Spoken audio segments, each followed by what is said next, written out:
함께 나누실 하나님의 말씀은 요한복음 21장입니다. 요한복음 21장 15절에서 17절까지의 말씀입니다.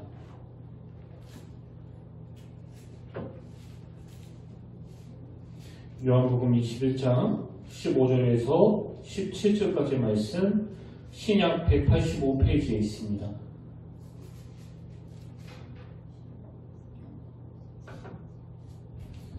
우리 짧은 세 구절인데요. 다 같이 한 목소리로 봉독하기 원합니다. 함께 봉독하시겠습니다. 시작. 그들이 조각 먹은 후에 예수께서 시몬 베드로에게 이르시되 요한의 아들 시몬아 내가 이 사람들보다 나를 더 사랑하느냐 하시니 이르되 주님 그러하나이다. 내가 주님을 사랑하는 줄 주님께서 아시나이다. 이르시되 내 어린 양을 먹이라 하시고 또 두 번째 이르시되 요한의 아들 시몬아 내가 나를 사랑하느냐 하시니 이르되 주님 그러하나이다. 내가 주님을 사랑하는 줄 주님께서 아시나이다. 이르되 내 양을 치라 하시고 세 번째 이르시되 요한의 아들 시몬아 내가 나를 사랑하느냐 하시니 주께서 세 번째 내가 나를 사랑하느냐 하심으로 베드로가 근심하여 이르되 주님 모든 것을 아시오매 내가 주님을 사랑하는 줄을 주님께서 아시나이다. 예수께서 이르시되 내 양을 먹이라. 아멘. 할렐루야. 반갑습니다. 우리 함께 인사 나누길 원합니다. 참 잘 오셨습니다. 네, 오늘도 주님의 놀라운 은혜와 평강이 이 자리에 있기를 진심으로 축복합니다. 그 80대 20법칙이라고 아마 들어보신 분도 계시리라고 생각하는데요.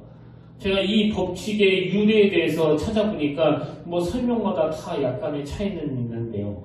어느 글에 보니까 그 이탈리아의 경제학자라고 합니다. 이 빌프레도 파레토라는 사람이 이 개미들을 관찰하다가 아주 흥미로운 걸 발견했는데요. 이 개미군, 이 개미떼를 가만히 보니까 굉장히 분주하게 움직이는 것 같지만 자세히 보니까 개미들의 단 20%만이 열심히 일하고 나머지 80%는 빈둥거리더라. 이런 것들을 발견했다는 겁니다.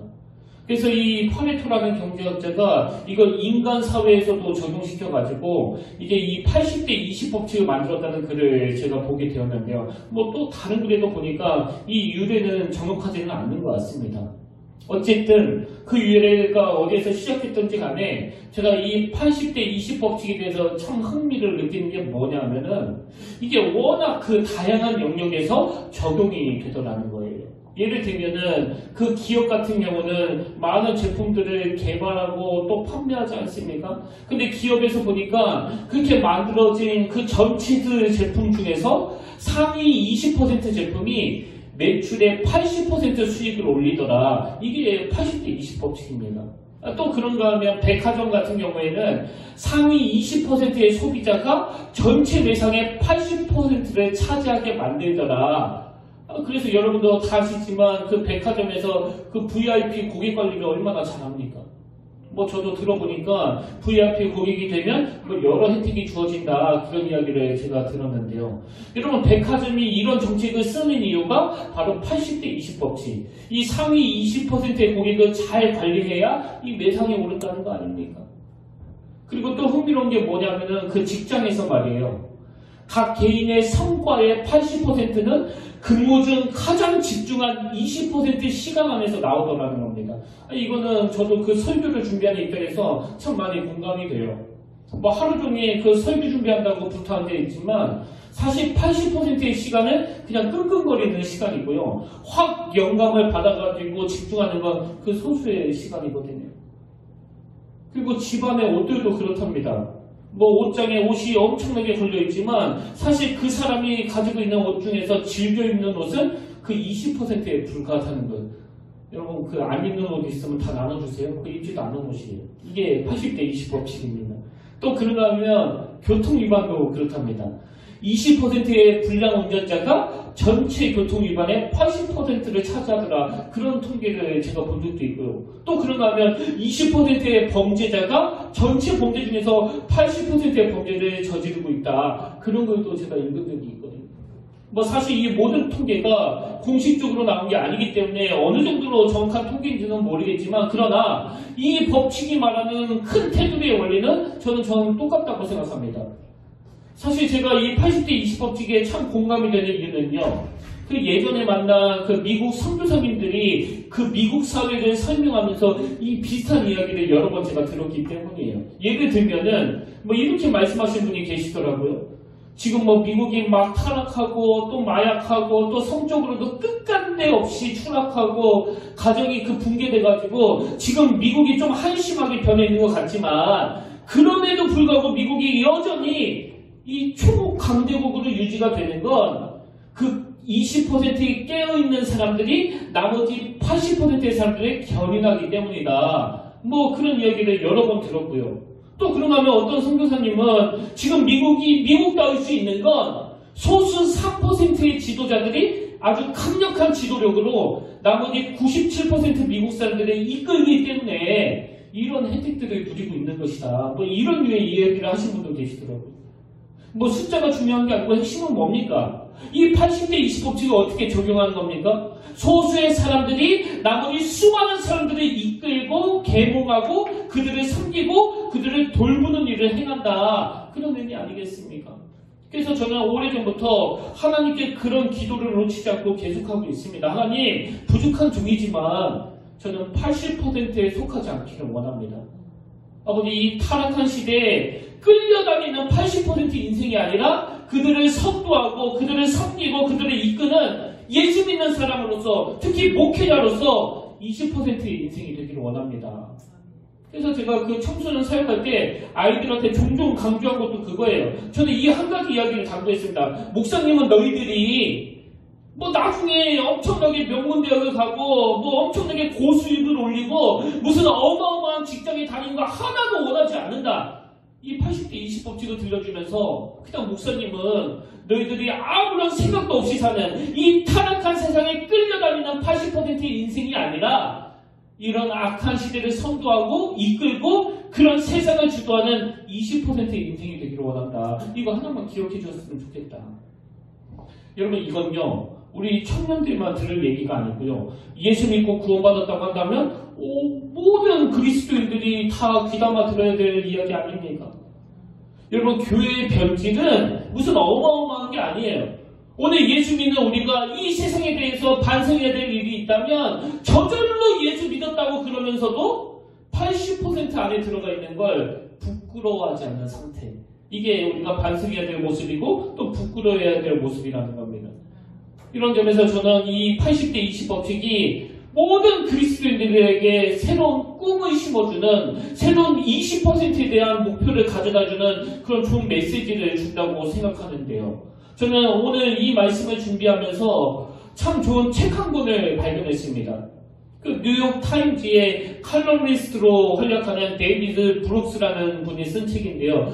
두 번째 산, 이런 제목의 책입니다. 그럼 왜 제목이 두 번째 산이냐? 저자가 주장하는 게 모든 인생에게는 거쳐야 되는, 추구해야 되는 두 개의 산이 있다는 거예요.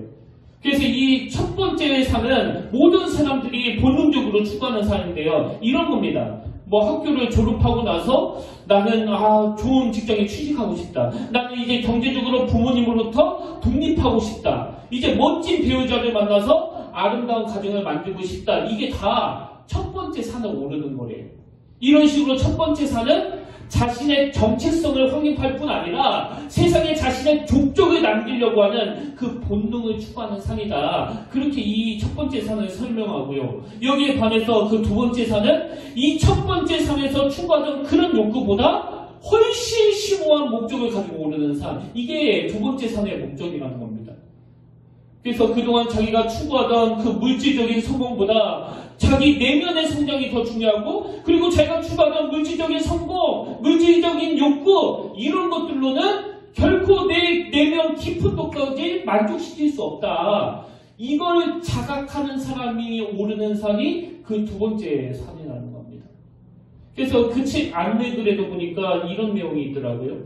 저자는 이제 우리가 개인의 행복, 독립성, 자율성이라는 허울좋은 가치를 넘어 도덕적인 기쁨, 상호 의존성, 관계성을 회복할 때라고 주장한다. 지난 60년간 앞에 있는 가치들을 지나치게 강조해온 결과 공동체는 해체되고 개인들 사이의 결속은 끊어지며 외로움은 더욱더 확산되었다는 것이다.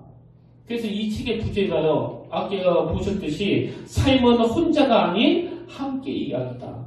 삶은 혼자가 아닌 함께 이야기다. 이 짧은 한마디만 참 많이 와닿더라고요. 이렇게 여러분 이 책의 부제가 말해주듯이 이제 문화적인 패러다임의 그 무게중심이 이 개인주의라는 첫 번째 산에서 벗어나서 이 관계주의라는 그 두 번째 산으로 이동해야 된다. 뭐 이런 내용을 다루고 있는 책인데요. 저는 이번 한 주간 동안 이 책을 막 밑줄까지 그어가면서 참 재미있게 읽었습니다. 근데 여러분 여기서 중요한 게 뭐냐면 이렇게 첫 번째 산이 있고 두 번째 산이 있는데요. 이 첫 번째 산에서 두 번째 산으로 오르는 그 과정에는 반드시 고통의 골짜기가 기다리고 있다는 겁니다. 고통의 골짜기가. 뭐 등산을 해보신 분은 다 아시지만 산을 오르다 보면 그 한 개의 봉우리만 오르는 게 아니잖아요. 저도 예전에 그 제주도로 등산하러 갔는데 그 봉우리를 한 3-4개는 넘은 것 같아요. 그래서 첫 번째 산을 넘어서 두 번째 산으로 진입하려면 반드시 그 사이에서 산에 내려와서 골짜기를 거치게 되거든요. 저자가 여기에서 착안을 해가지고 하는 말이 첫 번째 산을 넘어 두 번째 산으로 건너가는 과정에서 반드시 이런 고통의 골짜기가 있다는 겁니다. 그 책에 나오는 설명을 한번 들어보십시오. 어떤 사람들은 전혀 예상하지 못했던 일을 만나 예기치 않게 옆길로 빠진다. 자식의 죽음, 암투병, 약물 중독과 거기서 벗어나기 위한 신경싸움 같은 비극이 이들을 강타한다. 이 고난의 골짜기가 뭔지 아시겠죠? 그러면서 이제 유명한 그 소설가 톨스토이를 예로 드는데요. 여러분 다시지만 뭐 전쟁과 평화, 안나 카레리나 이런 주옥 같은 소설로 그 세계적인 명성을 얻은 인물이 톨스토이 아닙니까? 근데 이 톨스토이가 이런 세상에서 정말 화려한 길을 걷고 있을 때 거기에 그만 이 고통의 골짜기가 기다리고 있었다는 겁니다. 무슨 얘기니까 하니까요. 이 톨스토이의 친형인데요. 니콜라이라는 형이 37살 되던 해에 그 폐결핵으로 사망을 한 거예요. 뭐 유난히 그 형제가 도둑했는지 이 톨스토이가 그 형의 죽음을 경험하면서 뭐 자기 표현으로 인생이 멈추어진 것 같다. 이렇게 표현할 정도로 충격에 휩싸이는 겁니다. 그래서 그 책에서 말하는 게 그 고통의 골짜기인데요. 그 충격이 얼마나 컸던지 그 책에 보니까 이런 내용이 있더라고요. 그는 톨스토이입니다. 그는 방에 있던 끈이랑 끈은 모두 치워버렸다. 혹시라도 자기가 목을 내고 자살을 시도할지도 몰라서였다. 사냥총도 자살 도구가 되지 않도록 멀리 치웠다. 어느 정도의 절망인지 아시겠죠? 여러분 지금 사람들은 이 톨스토이를 막 열광하고 막 대단한 사람이라고 떠받들고 있지만 본인은 그 모든 것들이 아무 의미 없이 그냥 허무한 거예요. 뭐 아무리 명성을 얻으면 무슨 소용입니까? 그 모든 것들이 이 죽음 앞에서 허무한데 그게 고통의 골짜기입니다. 그리고 이 고통의 골짜기는 누구나 예외 없이 그 인생길 가운데 반드시 만나게 된다는 거예요. 근데 이런 고통의 골짜기를 만날 때 어떤 사람들은 그 고통의 골짜기를 헤어나지 못해가지고 그게 평생을 허덕이다가 비참하게 인생이 끝나는가 하면 또 어떤 사람은 이 톨스토이처럼 기어이 이 고통의 골짜기를 극복해내고 이겨냄으로 말미암아 가치 있는 두 번째 산을 향해 의미부여가 있는 그 두 번째 산을 향해 나아가게 된다는 겁니다. 그래서 저는 오늘 아직 예수님을 믿지 않는 그리고 여러분이 지금 품고 계속 기도하고 계시는 그 수많은 태신자들을 상상하면서 그분들에게 포커스를 맞춰서 오늘 말씀을 준비했는데요. 제가 소개하고 싶은 그 한 가지가 뭐냐? 모든 인생이 피하지 못하고 만나는 것이 이 고통의 골짜기, 절망의 골짜기라고 한다면 우리 힘으로는 거기서 헤어나오기 힘겨운데 여러분 저에게 있어서 우리 하나님의 존재의 의미는요. 지난 40년의 세월을 제가 걸어오면서 이 톨스토이 같은 그런 고통의 골짜기는 아니었다 할지라도 크고 작은 골짜기를 지날 때마다 항상 그분은 저에게 목자가 되어주셨다는 사실입니다. 그리고 제가 알기로 그 톨스토이도 그 하나님의 도우심을 입어서 거기서 헤어나오게 됐다고 알고 있거든요. 그래서 저는 시편 23편 말씀을 너무너무 사랑하는데요. 이 말씀을 준비하는 과정에서 특히 4절입니다. 내가 사망의 음침한 골짜기로 다닐지라도 내가 사망의 음침한 골짜기로 다닐지라도 해를 두려워하지 않을 것은 주께서 나와 함께 하심이라 주의 지팡이와 망태기가 나를 안위하시나이다. 내가 사망의 음침한 골짜기로 다닐지라도 해를 두려워하지 않을 것은 주께서 나와 함께 하심이라 주께서 주의 지팡이와 막대기가 나를 안위하시나이다. 저희 어머니가 이 말씀을 읽고 묵상을 하시면 늘 눈가에 그 눈물이 맺히시거든요. 왜? 그게 저희 어머니의 삶이었기 때문이에요. 내가 사망의 음침한 골짜기로 다닐지라도 해를 두려워하지 않을 것은 주께서 나와 함께 하시니라. 주의 막대기와 주의 지팡이와 막대기가 나를 안위하시나이다. 길을 잃고 헤매는 그 불쌍하고 가련한 양 같은 우리 인생을 하나님은 목자의 지팡이를 가지고 톡톡 그렇게 인도하시면서 그 골짜기를 벗어나게 하실 뿐만 아니라 그런 골짜기를 벗어날 때마다 이런 너무너무 아름다운 가치 지향적인 두 번째 산을 만나게 해주신다는 겁니다. 하나님의 존재가 저에게는 이런 의미가 있기 때문에 제가 오늘 예수 믿지 않는 그 영혼들에게 이 하나님을 소개하고 싶은 거거든요. 그래서 저는 오늘 이 고통의 골짜기를 지날 때 도우시는 하나님 이런 소제목을 가지고 정말 하나님이 애타게 찾고 계시는 그 영혼들을 향해서 하나님을 두 가지로 소개하고 싶은데요. 여러분 이 고통의 골짜기를 지날 때 하나님은 어떻게 우리를 도우시고 또 인도하시는가? 첫 번째가 이겁니다. 그 하나님은 다시 시작할 기회를 주신다는 사실이에요. 제가 오늘 설교 본문으로 요한복음 21장을 선택한 것은 여기에 너무나 좋은 샘플이 담겨져 있기 때문인데요. 여러분 그 베드로를 다 아시지 않습니까? 그 베드로가 오늘 본문 요한복음 21장에서 깊은 절망의 골짜기를 헤매고 있거든요. 뭐 오죽하면 나 이제 옛날로 다시 돌아가려다. 고기 잡아 밥 먹고 살던 그때로 돌아갈 거라고 말하고 있는데 이 말씀의 배경이 어떤 내용인가 하면은 여러분 다 아시지만 베드로는 예수님의 제자, 그것도 예수님께 너무나 사랑을 많이 받던 제자 아닙니까? 근데 제자로서 정말 해서는 안 되는 그 배신을, 그것도 예수님이 지금 십자가를 지시는 과정에서 베드로의 위로가 가장 필요한 그 상황에서 자기도 잡혀갈까봐 예수님을 3번씩이나 부인하는 짓을 저지른 거예요.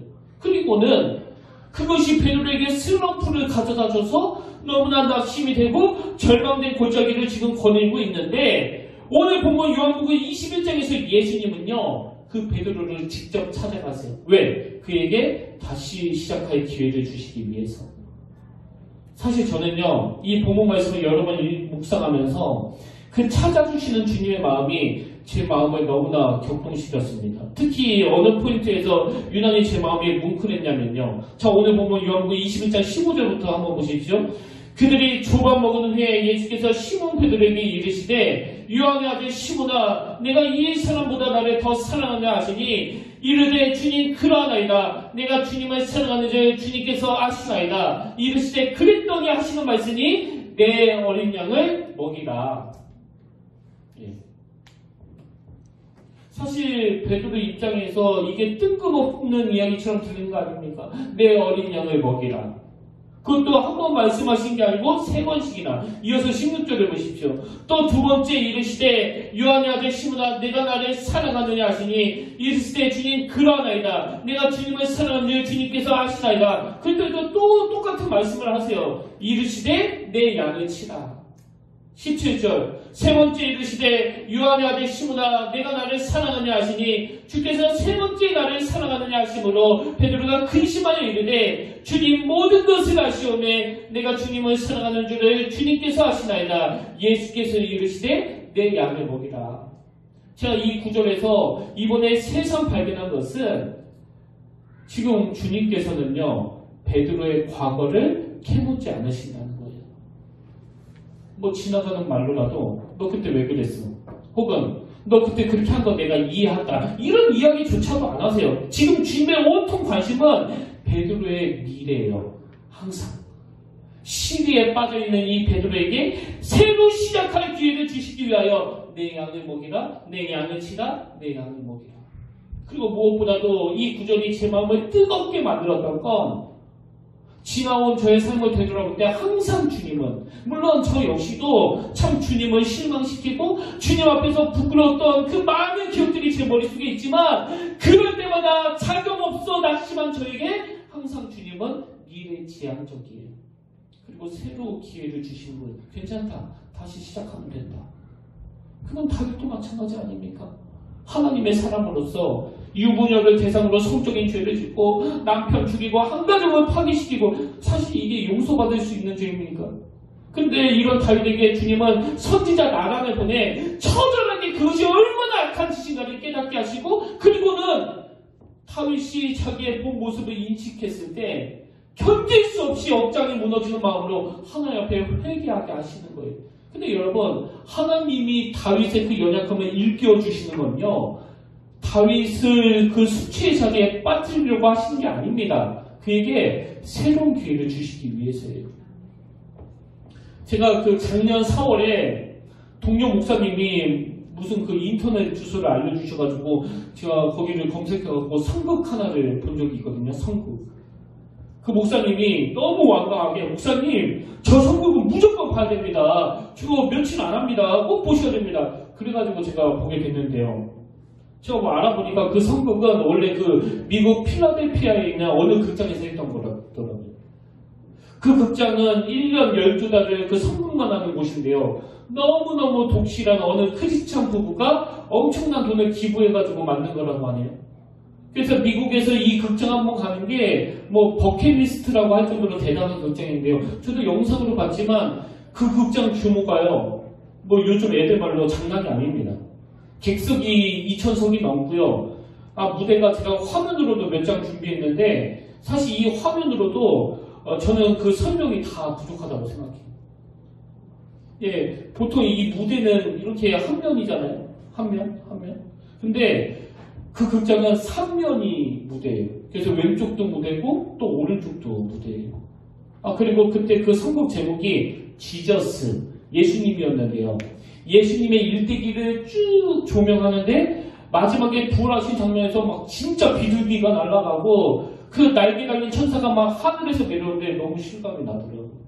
또 예수님의 고난을 당하시는 그 장면을 묘사할 때는요, 제가 깜짝 놀랐습니다. 관객들 사이로 그 로마 군병이 실제 말을 놓고 막 무대로 올라오는데 로마 군병도 한두 명이 아니에요. 이 무대가 엄청나게 큰지 그 로마 군병이 말을 타고 막 뚜벅뚜벅 무대에 올라오고요. 그 예전에 그 노아의 방주를 공연할 때는 그 한쪽 무대 전체가 그 노아의 방주인데 거기에 실제로 여러 종류의 짐승들을 다 등장시킬 정도로 그 무대가 막 어마어마한 규모예요. 그래서 제가 그날 그 영상을 보면서 굉장히 인상에 남는 그런 추억을 만들었는데요. 근데 여러분, 그렇게 하고 이제 좀 시간이 지나고 나서 이 지저스라고 하는 그 어마어마한 규모의 성극을 제가 떠올리면 어떤 화려한 무대가 생각나는 게 아니에요.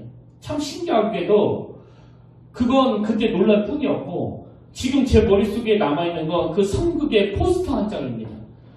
여러분, 예수님의 태어나심부터 십자가 지시고 부활하심까지 전체를 다 있는 3시간이 좋게 넘는 그 성극에서 저는 이 포스터가 너무나 인상적이었는데요. 여러분 다 아시지만 그 밤 사경에 예수님이 그 풍랑으로 고통당하는 제자들을 건지러 오시지 않았습니까? 그 과정에서 베드로가 만일 주시거든 나를 명하사 물 위로 오라 하소서. 그래서 물로 뛰어들었다가 그 풍랑을 보고 그 현실 앞에 그 믿음이 약해져가지고 베드로가 물에 빠져버리지 않았습니까? 그랬을 때 예수님이 그에게 손을 내밀어 건져주신 장면이 나오는데, 놀랍게도 3시간 넘게 예수 그리스도의 생애 전체를 요약하는 포스터가 바로 그 장면인 거예요.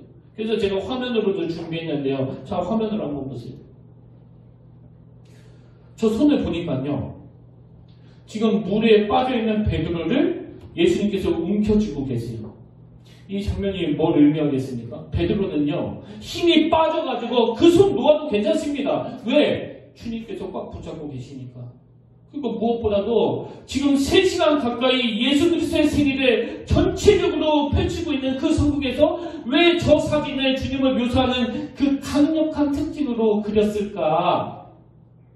저는 지금도 저 사진을 그 핸드폰 배경화면으로 해놓고 종종 들여다보고 있거든요. 뭘 강조하고 싶은 겁니까?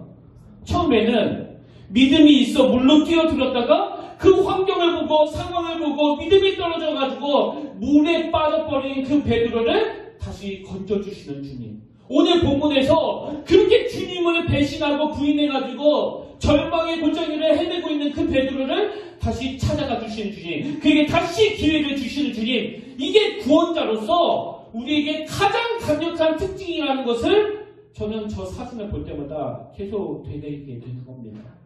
이런 맥락에서 이 베드로와 너무나 대조적인 인물이 바로 그 가룟 유다 아닙니까? 예수님이 십자가 지시는 과정에서 치명적인 악한 짓을 저질렀던 두 사람이 이 베드로와 가룟 유다인데요. 베드로는 주님을 통해 다시 시작하는 법을 배워서 이후에 너무나 멋지고 아름다운 그 사도로서의 역할을 잘 감당하지만 여기에 반해 가룟 유다는요, 자살했습니다. 사실대로 말하면 그 예수님을 배신하고 팔려는 그 과정에서 주님은 이 베드로보다 가룟 유다에게 훨씬 많은 기회를 주셨어요. 그렇게 주님이 여러 번 회개할 기회를 그 직간접적으로 계속 주셨지만 이 가룟 유다는 그 기회를 다 거절한 거 아닙니까? 그리고 맨 마지막에 이 가룟 유다가 주님을 배신한 이유로 아예 그 관계를 끊어버렸기 때문에 다시 그 기회를 얻을 수 없게 된 거 아닙니까? 근데 여러분, 제가 정말 위로를 받는 건요, 주님이 어떤 선을 딱 그어놓고 뭐 여기까지는 내가 용서해 줄 수 있는데 이 이상은 내가 곤란해. 가룟 유다, 너는 이 선을 넘어버렸기 때문에 도대체 용서가 안 돼. 이게 아니에요. 주님은 우리가 지었던 그 죄의 범위를 가지고 문제를 삼으시는 게 아니라 우리 주님의 강력한 특징은 믿음 없어 상공 앞에 무너진 베드로에게 손을 뻗어주시는 주님, 그리고 다시 그에게 기회를 주시는 주님, 그 주님을 제가 또 저희 가정이 경험했기 때문에 오늘 이렇게 완벽하지도 않은 존재인데도 불구하고 참 부족하고 죄인인 종인데도 이 자리에서 말씀을 전할 수 있게 됐다는 겁니다. 그런 다음에 여러분, 두 번째로 우리가 이 인생길 가운데 고통의 골짜기를 지날 때 하나님은 어떤 일을 행하시는가? 하나님은 새로운 의미 부여의 삶을 도우신다는 겁니다. 여러분, 우리가 고통의 골짜기를 빠질 때마다 이걸 반드시 기억하셔야 됩니다. 내게 어떤 새로운 고난이 찾아왔다, 뭐 이 코로나19가 나에게 엄습했다, 그럴 때 하나님은 지금 내 인생에 새로운 의미를 부여하고 계시다는 거예요. 저는 오늘 본문에서 아주 흥미로운 대목을 이번에 새롭게 하나 발견했는데요. 그게 뭐냐? 자, 본문 15절을 다시 한번 보십시오. 그들이 조각 먹은 후에 예수께서 시몬 베드로에게 이르시되 요한의 아들 시몬아, 내가 이 사람들보다 나를 더 사랑하느냐 하시니, 제가 주목하는 건 호칭이에요. 호칭. 지금 주님이 베드로를 뭐라고 부르십니까? 요한의 아들 시몬아. 사실 여러분, 이 시몬이라는 이름은요, 베드로가 예수님을 만나기 이전에 불리우던 이름이거든요. 근데 주님께서 이름을 바꿔주셨습니다. 자, 요한복음 1장 42절, 베드로가 예수님을 처음 만날 때 장면입니다. 데리고 예수께로 오니 예수께서 보시고 이르시되 내가 요한의 아들 시몬이니 장차 게바라 하리라 하시니라. 게바는 번역하면 베드로라.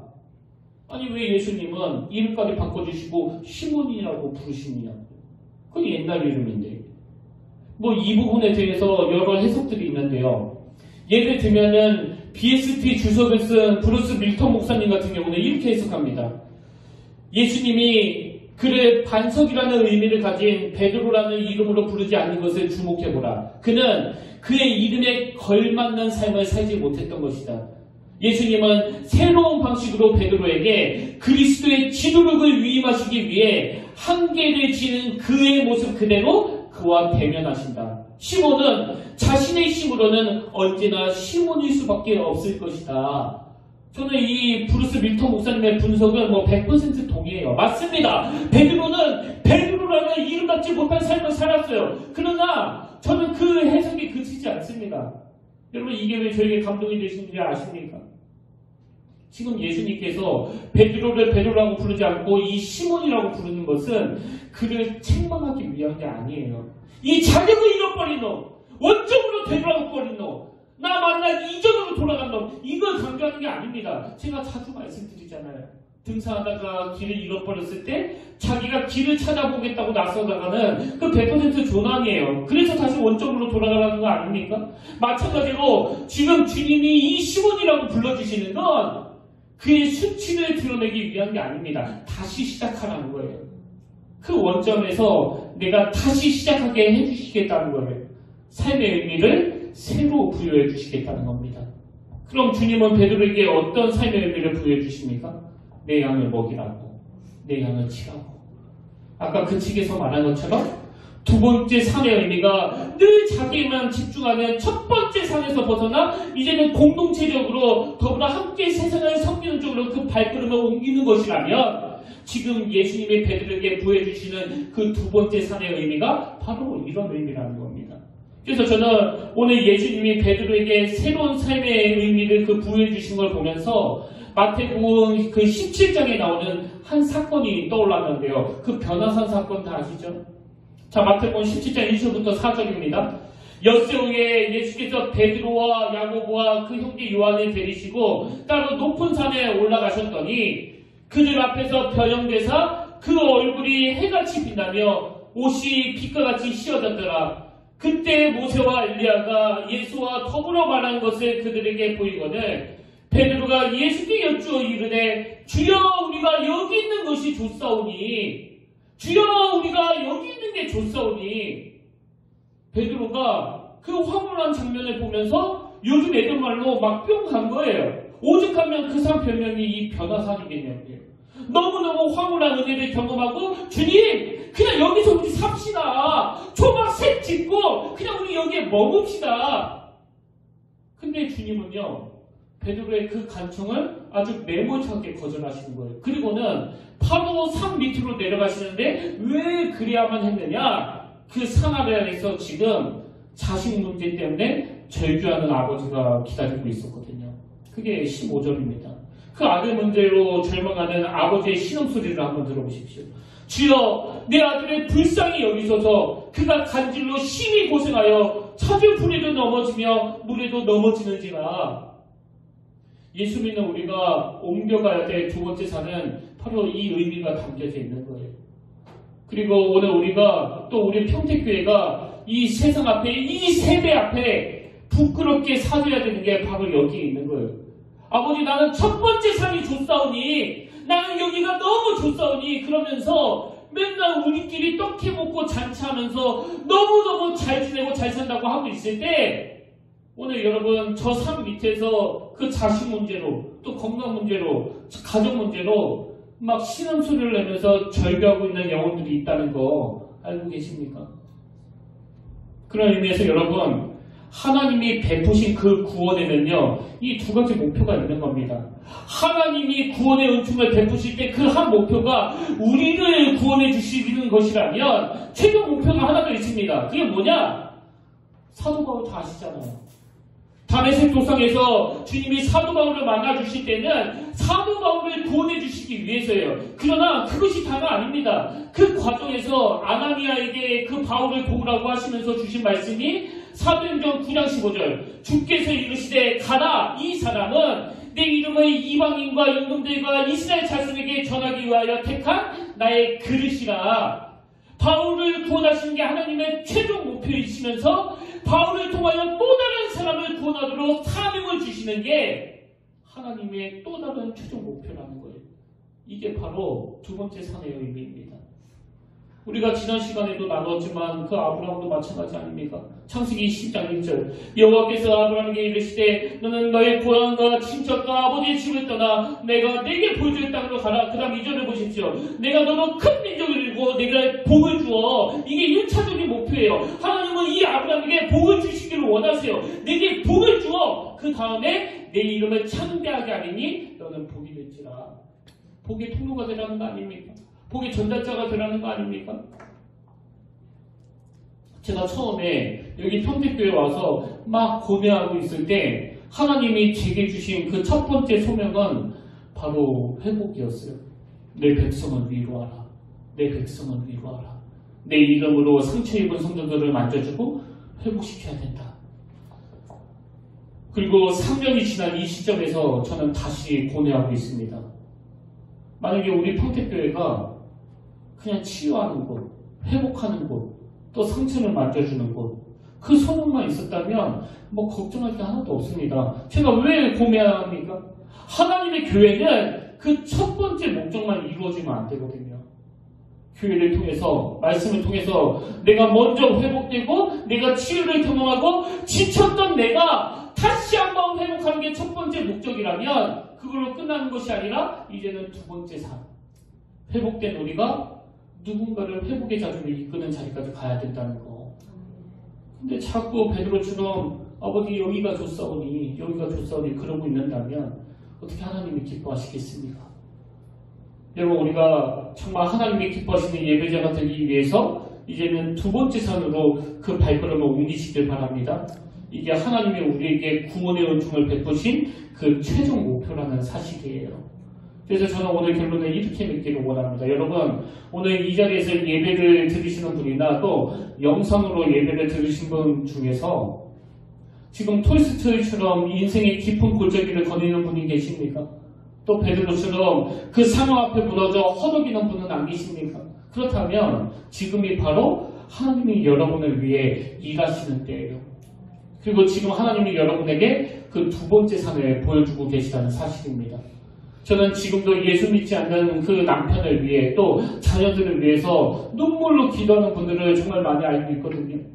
혹여나 그분들이 이 영상을 보고 계시다면 이 영상을 통해서 저는 그분들에게 눈물로 호소하기를 원합니다. 지금이야말로 하나님이 내미시는 그 손을 붙잡으셔야 될 때입니다. 오늘 주님께서 내미시는 그 손을 거절하지 마시고 이 예배를 통해서 이 인생의 위기 가운데서도 나의 구원자, 나의 창조자 되신 그 하나님 안에 거하게 되는 은혜를 다 누리시게 되시기를 주님의 이름으로 축원합니다. 저는 오늘 설교 말씀을 다 정리하면서 이 찬양이 나오는 한마디가 모든 내용을 다 함축하는 그런 느낌을 받았는데요. 나의 안에 거하라. 이 한마디가 오늘 설교 모든 걸 다 함축하는 거예요. 나의 안에 거하라. 나의 안에 거하라. 오늘 우리가 이 찬양을 진지하게 그 하나님의 음성으로 듣기를 원합니다. 우리 함께 찬양하시겠습니다.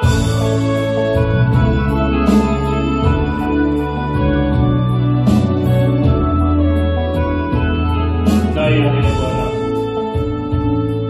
나의 안에 거하라. 나의 내 하나님이 너를 만난 가운데 너를 지키는 자라. 두려워하지 말라. 내가 날 도와주리니 놀라지 말라.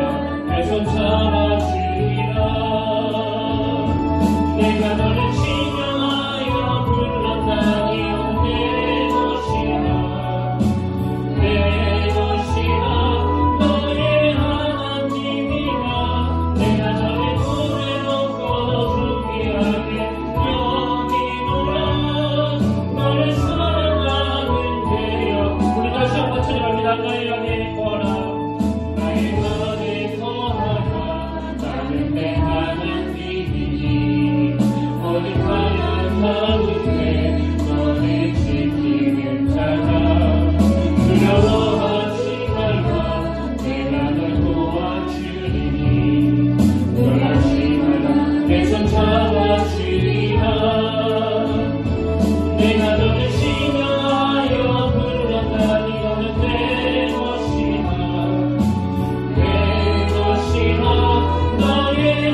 내가 너를 지명하여 불렀다.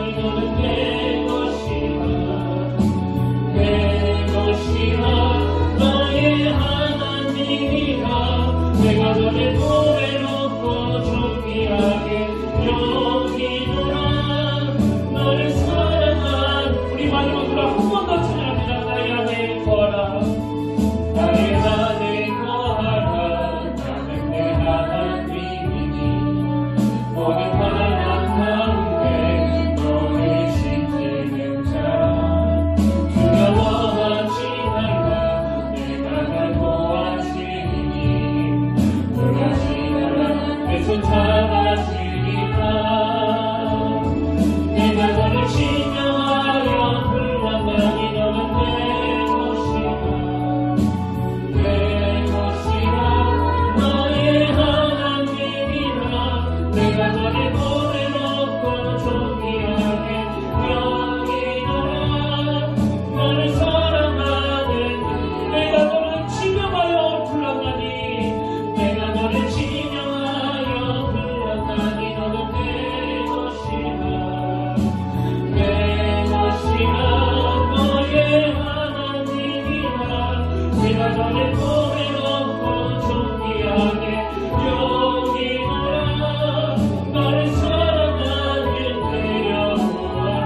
하나님 아버지, 오늘 하나님의 은혜를 구하며 간절하게 기도합니다. 오늘 나에게 새롭게 기회를 주시는 그 하나님을 붙잡게 하시고 내 인생에 새로운 의미를 부여해 주시길 원하시는 그 하나님을 바라보게 하여 주시옵소서.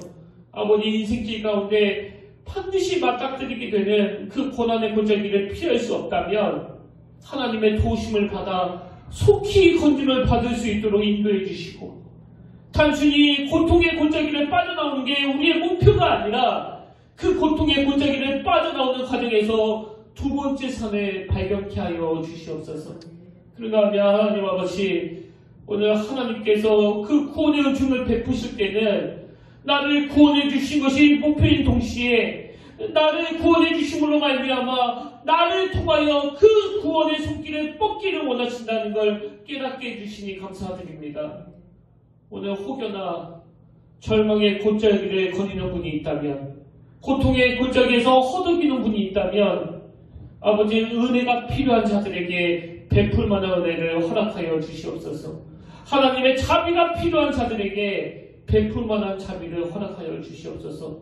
다음 한 주간 내내 우리가 이 기도 제목을 놓고 기도하며 사모하며 하나님의 은혜를 구하기 원하오니 하나님 그렇게 인도하여 주시옵소서. 이번 한 주간도 나를 대신해서 일하시는 그 하나님을 의지하며 이 모든 말씀 거룩하신 예수님의 이름으로 간절히 기도드립니다. 아멘. 이제 우리 다 자리에서 일어나셔서 저번주에 불렀던 찬양입니다. 아무도 예비하지 않는 그곳에서 주를 예비하리라. 아무도 찬양하지 않는 그곳에서 나 주를 찬양하리라. 누구도 헌신하지 않는 그곳에서 주께 헌신하리라. 누구도 증거하지 않는 그곳에서 나 주를 증거하리라. 우리 이 찬양을 부르실 동안에 하나님이 내게 보여주신 그 두 번째 산을 여러분 꼭 발견하고 돌아가시기를 바랍니다. 우리 갈망하면서 우리 함께 이렇게 찬양합니다. 아무도 예비하지 않는,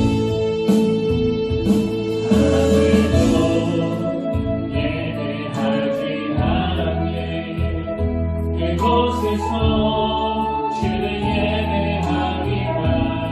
아무도 찬양하지 않는 그곳에서 나 주를 찬양하리라. 누구도 헌신하지 않는 그곳에서 주께 헌신하리라. 누구도 증거하지 않는 그곳에서 나 주를 증거한 내가 받는 모든 땅, 내가 받는 모든 땅 주를 예배하게 하소서. 주의 보혈로 덮어지게 하소서. 내가 속이고 주의 거룩한 곳 되게 하소서. 주의 향기로 물을 우리 다시 한번 찬양합니다. 아무도 예배하지 않는 그곳에서 주를 예배하리라. 아무도 찬양하지 않는, 아무도 찬양하지 않는 그곳에서 나 주를 찬양하리. 누구도 헌신하지 않는,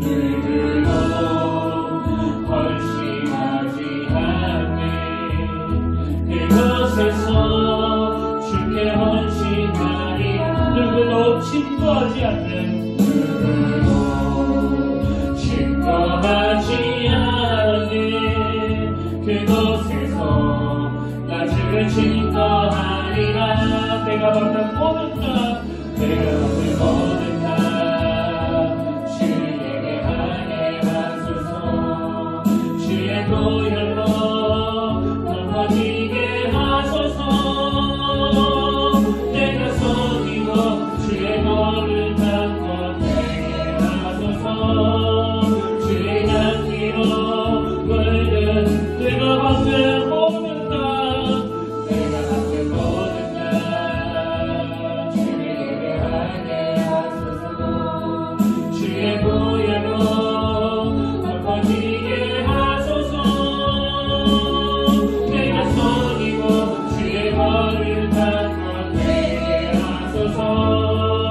주의 향기로 물든 우리 마지막으로 고백합니다. 내가 받는 모든 것 주에게 하게 하소서. 주의 보혈로 덮어지게 하소서. 내가 속이고 주의 거를 닦고 되게 하소서. 주의 향기로 물들이소서.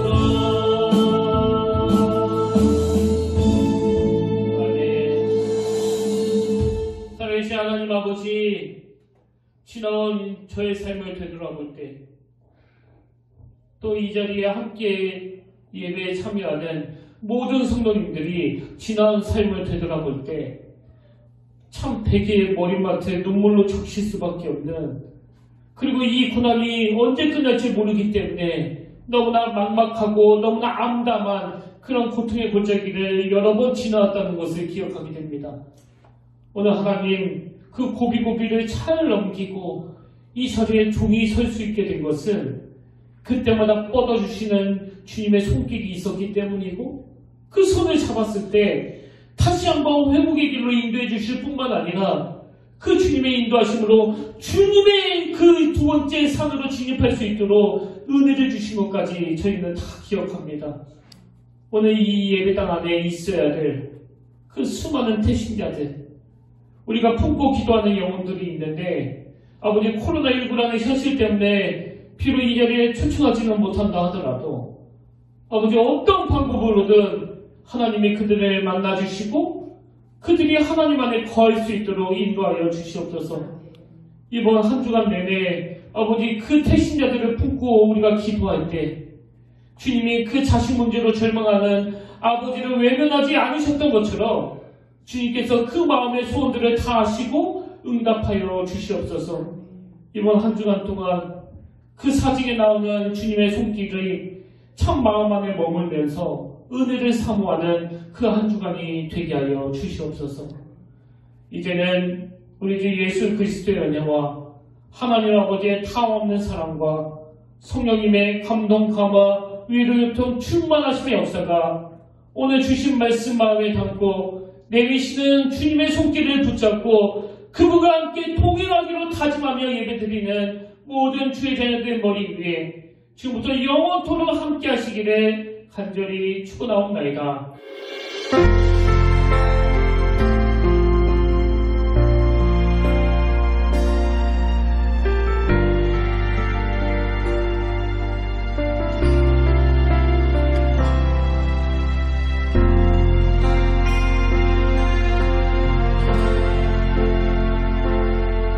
지금 서 있는 이곳에서 높임을 받으소서. 내가 받는